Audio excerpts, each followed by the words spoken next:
So what does an idea, a big pile of lumber, and an 18th century Spanish frigate have in common? Well, they all came together at just the right time to give us our Maritime Heritage Museum.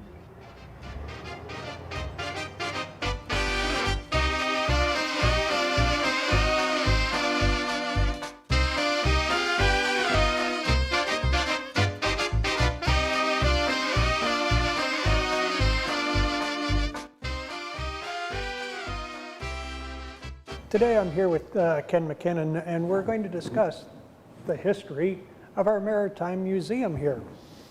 Ken, how did this museum start?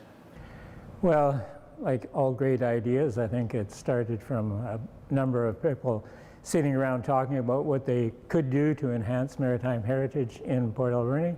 And their first thought was to build a replica of the Santiago, the first European ship to come in here. And to that end, they bought a bunch of lumber and special woods to build it. They did many trips to Spain and Chile and places in South America to get plans for the ship. And they worked along those lines for a number of years. And then they discovered that they probably never could take passengers out on it, or they couldn't float it because it wasn't a steel-hulled boat. And everything went into limbo for a little while, and then the harbor was being redeveloped at the time, and there was the opportunity to build something here maritime related, and so they started and they got permission to build a lighthouse in mid-90s. And at that time it was a fairly small society, and you know, over time it's grown, and it is what it is today, with the lighthouse being the first building, and then this building here, the Hutchison Gallery, which is named after Ken Hutchison, who was one of the founders. And we have programs in the summertime for kids and adults, and we have a number of viewing platforms and things on the side there that shows the area years ago and as it is today. To start a project like that, it must take a lot of involvement from the community, you know, financially, you know, to acquire materials, you know, just support. Yeah, one of the things that they did first, and it's in the Constitution, is one of the things that they talk about was the one of the plans of the organization was to raise funds to have something that represents the maritime heritage of the community. And they were good fundraisers. They were very good fundraisers. And they bought all the lumber and paid for it through donations. And when the Santiago idea fell through, they sold the lumber and had enough money to build the lighthouse. So fundraising started quite a bit before the lighthouse was built. And then when we went to build this building, we did fundraising again, and it was amazing how the funds just came in. We had a very, very good fundraiser, Ken Hutchison, and he twisted a lot of arms, and you know, they're all here now. How many people were initially involved, you know, bringing this together with just the few, you know, the ideas to build the Santiago? Well, it started in 1984. There was an association formed, and there was 6 people. There was Dr. Harry Webster, Ken Hutchison, Brian Dodsworth, Joe Stanhope, Dennis White, and Doug Blake. And they're all people that have since been involved in this organization and, you know, contributed for many, many years. The Maritime Heritage Society attempted to build a replica of the Spanish frigate Santiago. But why would they want to build such a ship? Well, that particular ship originally was built in 1771, but it wasn't launched until 1773 in San Blas, Mexico. The story of this ship is very interesting. It's one of the first European ships to actually come up to the west coast of Canada and the western part of Vancouver Island. In its day, it wasn't considered to be much of a ship. When it was first launched, it was considered too small. Even though it is classified as a frigate, most navies of the day wouldn't classify it as a frigate. The British would have classified it as a sloop. Aside from being too small, the ship was undergunned, had a maximum of 6 guns. Designed for a crew of only 64, this ship often had a crew of up to 88 and sometimes as many as 24 passengers. This would make for a very crowded trip. But generally, extra crew were required due to things such as scurvy and various other diseases that took a major toll on seamen of the day.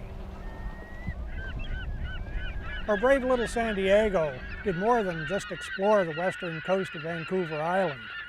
In 1775, it actually made it up to 65 degrees northern latitude. But scurvy broke out amongst the crew and they had to return to Mexico. In 1814, the San Diego sank after hitting coral while sailing from Peru to the Philippines. But divers, don't bother to get your wetsuits out yet. 500,000 in silver pesos was already salvaged. And why is this ship important to us? Well, it's the ship Pedro de Alberni sailed upon. The man who gave us his name for our community, our inlet, our valley. It's a true part of our maritime history. Where are you today? How are things progressing? I was asked to come in about 2015. The Maritime Heritage taken a bit of a downturn with regards to energy. So I came in and tried to get the organization energized again, bringing in some new board members, making sure that we had some outside exhibits. You can have a museum, but if you don't have any major exhibits, it takes away from people wanting to come down and really take a look at it.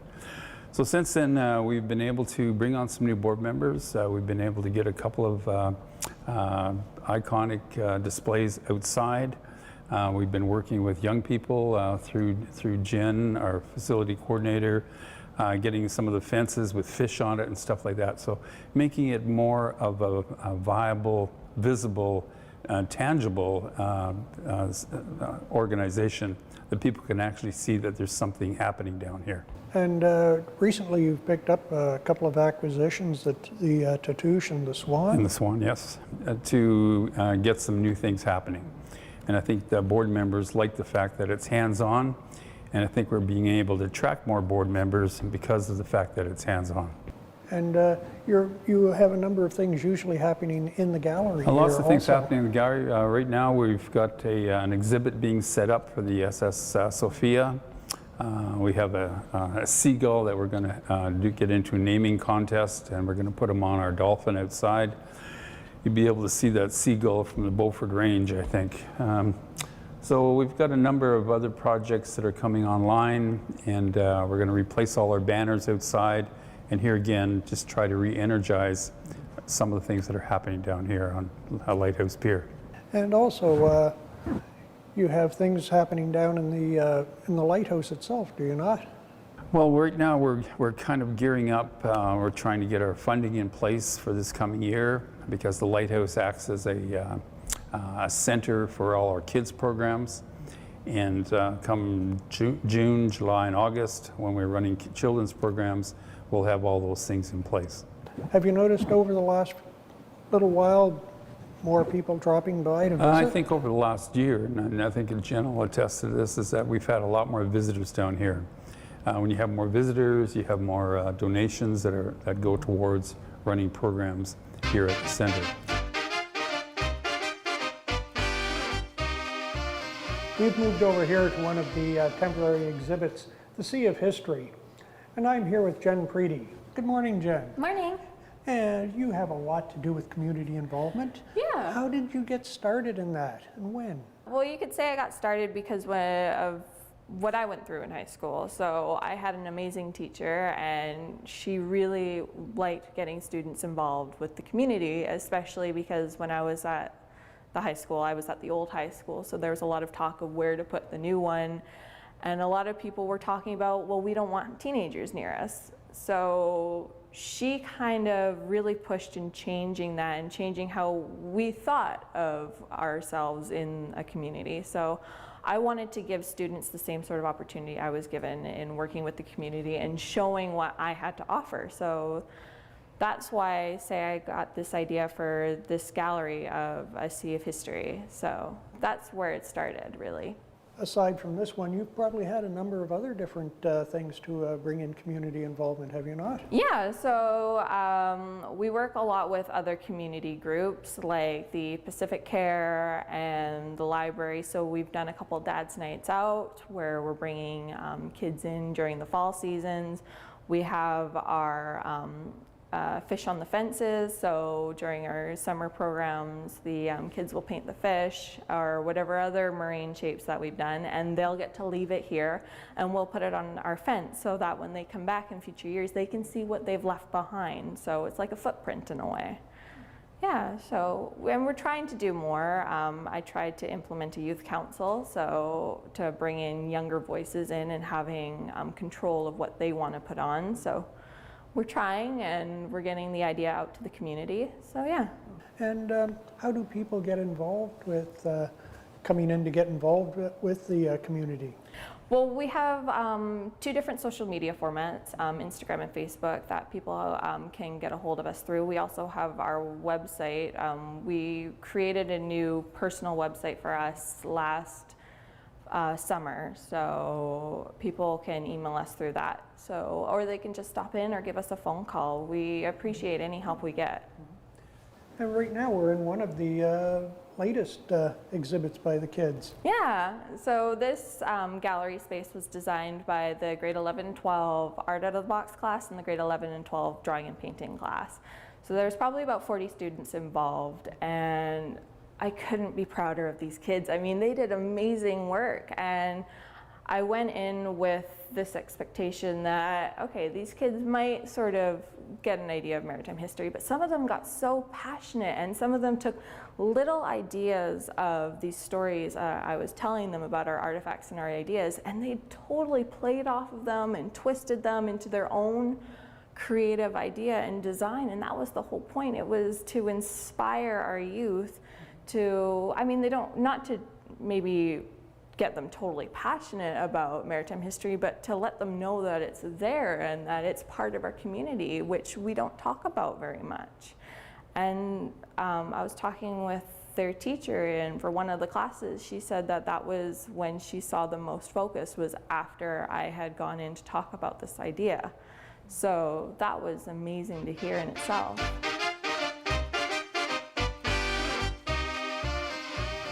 When the Maritime Heritage Society found out they were unable to build a replica of the Santiago, they had a lot of lumber.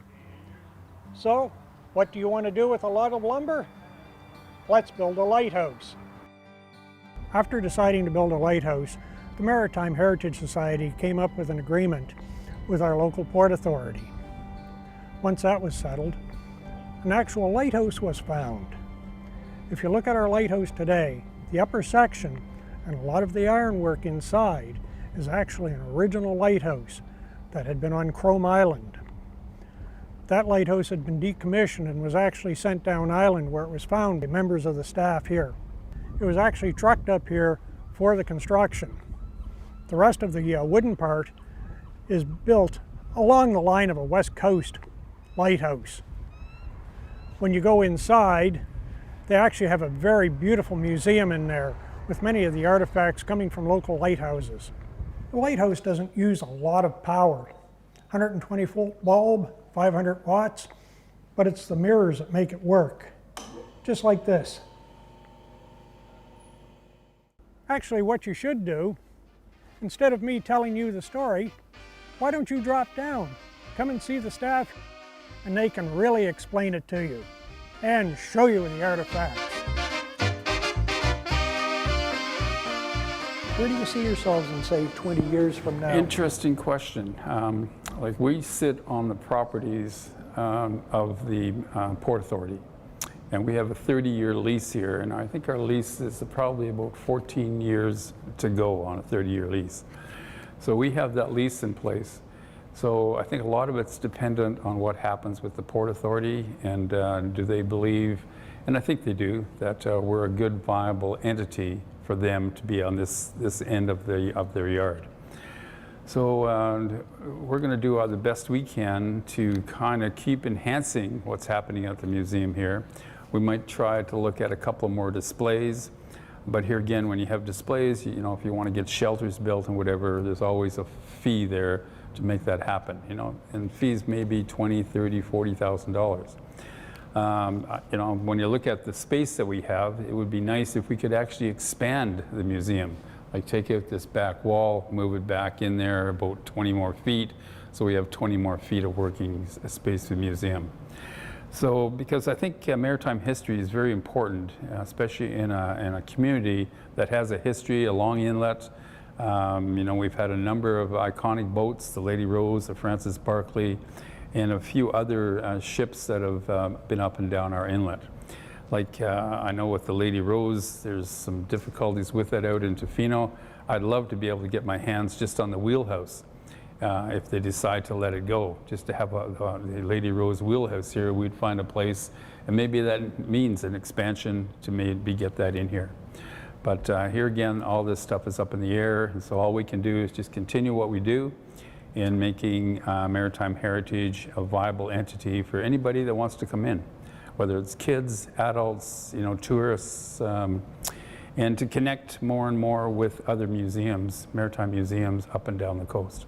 Do you actually have plans to expand the gallery No, here? all those plans it's just talk right now, but it's got to start someplace. So we're just kind of looking at, you know, where do we move 10 years from now? Will we even be here 10 years from now, depending on the Port Authority, you know, and our lease and whatever. So we have a good working relationship with the Port Authority. We've got a good working relationship with the museum, and I think all those parties understand the value of what we have to offer. It's definitely a good value here. It's very important. There is a very big maritime history. That's right, yeah. And so we're a not-for-profit organization.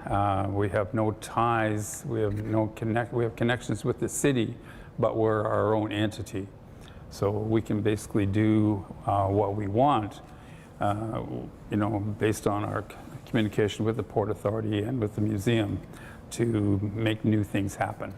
Well, I certainly hope that in 20 years from now, we'll see that extra 20 feet on the gallery Yeah, there. right. Yeah, who knows? And instead of just a wheelhouse, maybe a place to display the Lady Rose herself. Yeah, right. It'd be great. You know, and hopefully we can bring on some younger board members, because by that time I'll be over 90.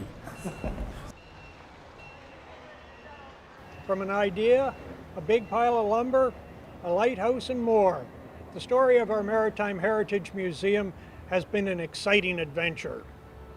So drop by and see what course they're planning for the future. I'm Gerald LeBute, your friendly neighborhood time traveler, and I'll see you next time, whenever in time that may be.